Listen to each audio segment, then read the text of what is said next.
मेरे प्यारे बच्चों, मैं सुनील सिंह आप सभी का अपने चैनल पर बहुत बहुत स्वागत करता हूं। आप स्वस्थ रहें, प्रसन्न रहें, हंसते रहें, मुस्कुराते रहें और जीवन में आगे बढ़ते रहें। इसी कामना के साथ आज हम प्रेजेंट परफेक्ट कंटीन्यूअस टेंस पढ़ेंगे। इसकी पहचान होती है हिंदी वाक्यों के अंत में रहा है, रही है, रहे हैं आदि शब्द आते हैं तथा समय दिया होता है। वाक्य में समय होगा।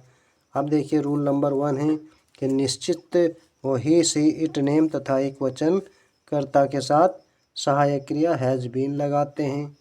तो ही होगा तब भी हैज़ बीन लगाएंगे, सी होगा तो इसके साथ भी हैज़ बीन, इट के साथ भी हैज़ बीन, किसी का नाम होगा, एक व्यक्ति का नाम होगा तब भी हैज़ बीन लगाएंगे और एक वचन होगा तब भी हैज़ बीन लगाते हैं। उसी तरह रूल नंबर 2 है कि आई, यू, वी, दे तथा बहुवचन कर्ता के साथ हैव बीन लगाते हैं।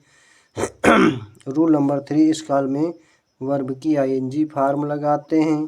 फिर रूल नंबर 4 है कि निश्चित समय के लिए सिंस तथा अनिश्चित समय के लिए फार लगाते हैं।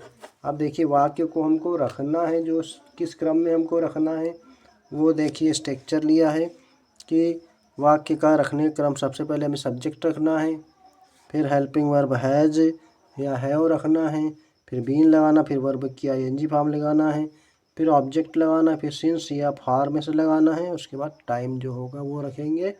उसके बाद जो बचे कॉम्प्लीमेंट में हो जाता है। तो देखिए मैं प्रातःकाल से अपना पाठ याद कर रहा हूँ। तो मैं की अंग्रेजी आई लिखा, आई के साथ हैव लगाते हैं तो हैव बीन लगा दिया।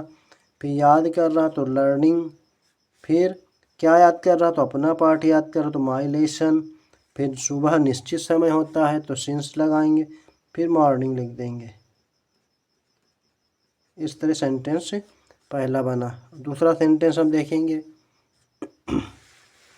वह 4 घंटे से क्रिकेट खेल रहा है। अब वह किस स्पेलिंग होती है ही।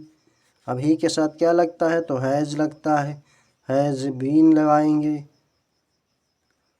फिर क्या कर रहा है, हेल्पिंग वर्ब हो गई, सब्जेक्ट हो गया हेल्पिंग वर्ब। फिर मेन वर्ब हो रहा है खेलने की अंग्रेजी तो प्लेइंग लिखेंगे, प्लेइंग, प्लेइंग क्रिकेट। अब कब से खेल रहा है तो 4 बजे।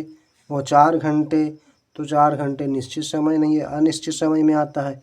तो अनिश्चित समय में है तो फॉर लगाएंगे, फॉर लगाया। उसके बाद 4 घंटे के लिए हम लिखेंगे 4 आवर्स। तो कहने का मतलब ये वह की अंग्रेजी ही लिखा,